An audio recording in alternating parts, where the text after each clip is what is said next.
All right, so what we're going to talk about today is our medieval monologue task and what the requirements are for it.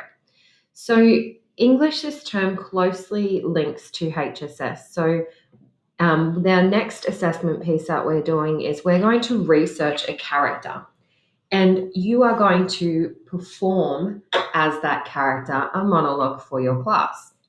So you will have some background knowledge already about medieval times, and you'll understand what life was like for a lot of the people that were in medieval times. You'll have some ideas about significant events like the Black Death, the Peasants' Revolt, the Hundred Years' Wars, those sorts of things.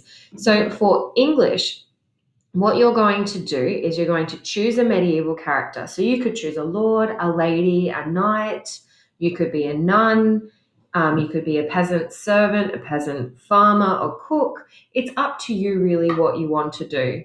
Obviously, you need to check with me first and tell me what character you're going to be because some are going to be harder than others. So please confirm with myself or your own English teacher what character you would like to be.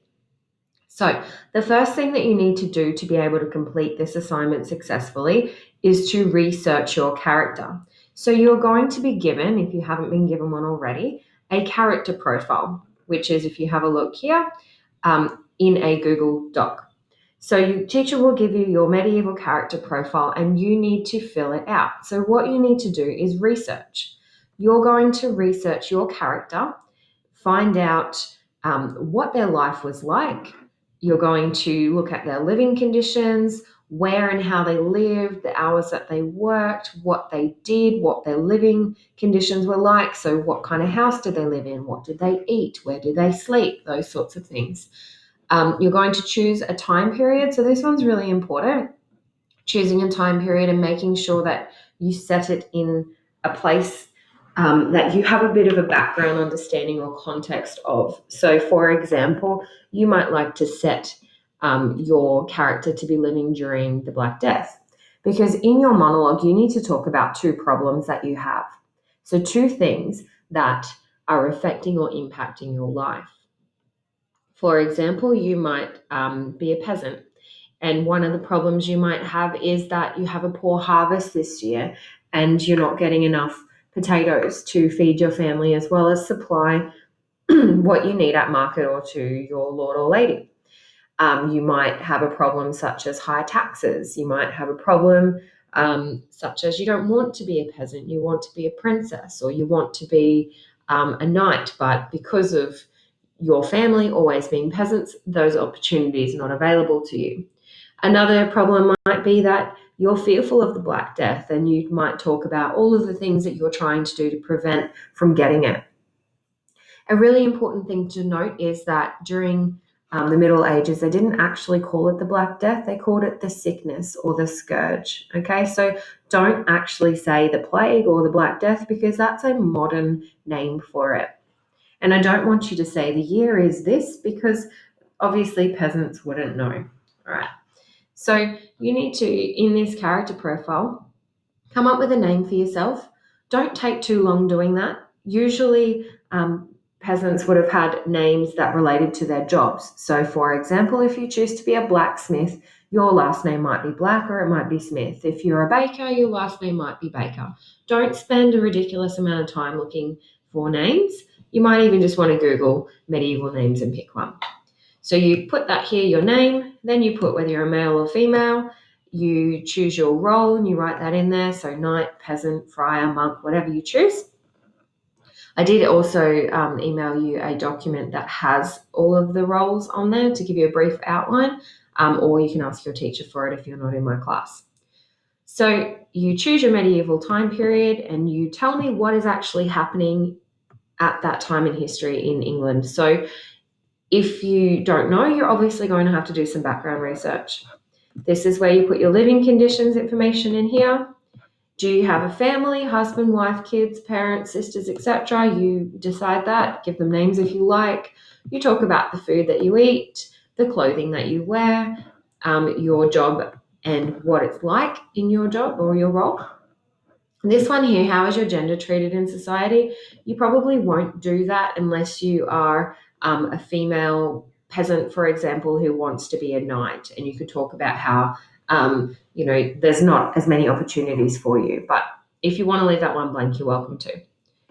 What do you like about your position in society? So what is it that you like about your job? What is it that you don't like about your job?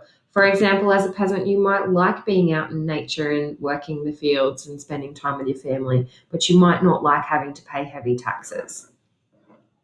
So you have to come up with 2 issues, okay? So 2 things that occur in your time period that you live. So this is why it's important that you select a time period, you do some research about it, and you actually understand it in order to match your problem or the issue that you have with that time period. So you need to have 2 issues.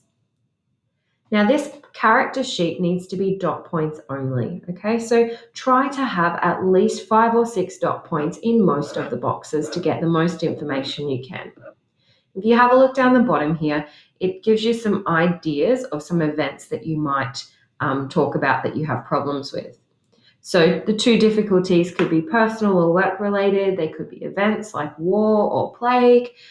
They could be your opinion about your job, your taxes, any tithes, which is basically donations to the church that are sort of compulsory, food, roles, any sort of punishment, fear of illness, or even going to war like the Crusades.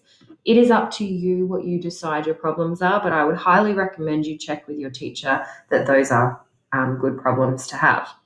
So make sure you thoroughly research your character's life. Now, you don't have to go off onto Google and start looking for things. I have spent a lot of time compiling some videos and websites and information for you. So I'm just going to show you where that is. So the first port of call, your first place that you go to research is going to be through your Andy page. Okay, so your class page, you scroll down, go to links and click on Andy Student Resources. Right. Now, your teacher will give you access to Andy Student Resources. If it's not under the links, you need to ask them where it is. You click on Monologues and you open it up, and you've got plenty of stuff here to use. You have a folder called Daily Life of Peasants, one's on knights and tradespeople, one on death, punishment and brutality, another on nobles, lords and ladies, food and festivals, religion and clergy, and then some general information. So if you click on the folder, it'll open it up and you'll find that there is plenty of information in each of the folders. But what you need to do is actually read the information. So don't go and just ask your teacher for the information. It's all there. Your job and what you're being marked on is your ability to read the information, to synthesize it, and to apply it to your monologue, okay, to demonstrate your understanding. So as you can see, there's a lot of stuff in here about your particular role. So you need to demonstrate that you're knowledgeable about your role and that you understand what life was like for your character. Okay, so there's lots and lots in there. Now, there is also another section. So if you scroll down, this is where the character sheet is too. If you've lost it, it'll be in your Andy Student Resources. There's also a whole textbook there about medieval Europe, so you've got lots of information there. But this is a section here, sites and videos. So if you click on that one, what I have done is put lots and lots of videos and lots of resources under each heading. So you'll decide what your character is and scroll to the part that applies to you. Serfs and peasants, there's some stuff here about all of their lives: hygiene, farming, food, the home, why life wasn't so great to be a peasant. There's some stuff about the Peasants' Revolt. There's food, feast, and entertainment. So even if you're a baker, you might want to have a look in some of these. There's some stuff about a cook, church and clergy, monks, crime and punishment, life in the church, nobles and women. So there's kings' lives, noble ladies, medieval women, princesses, those sorts of things, lords, knights, military, merchant and tradesmen. There's a lot about blacksmith and knights. There's tons and tons of information on that. Some jousting, some military men stuff. craftsmen, bakers, bread was made, plague doctors and health and medicine, what it was like then, some general medieval life stuff. This stuff is really good if you want a general idea as to what it was like to be a peasant. Because if you're a tradesman or a merchant, you're still sort of living like a peasant life, okay? You're not living too much of a wealthy kind of lifestyle. So have a look at that stuff too. And down the bottom, you've got some stuff on major events. Black Death, there's some videos there which are quite helpful. They talk about the symptoms of the Black Death. There's the Crusades, the Hundred Years' War, the Norman Conquest, and the Peasants' Revolt. So you have all the information you need. But what you need to do is make sure that you do some watching and some note taking, and you do some reading and some note taking so that you can complete your character profile properly. If you don't complete your character profile properly, you're going to find it very difficult to plan and write your monologue because you'll have nothing to say. Now, your teacher will check your character profile first before they allow you to start writing your monologue. So make sure you do a good job of it. Once you've done that, then I'll do another video on how to write a monologue. Hopefully that's giving you some ideas. Again, if you don't have enough information, which I highly doubt that you'll have trouble with that, you can go and research, but only after you look at the resources I've given you. All right. Thank you very much.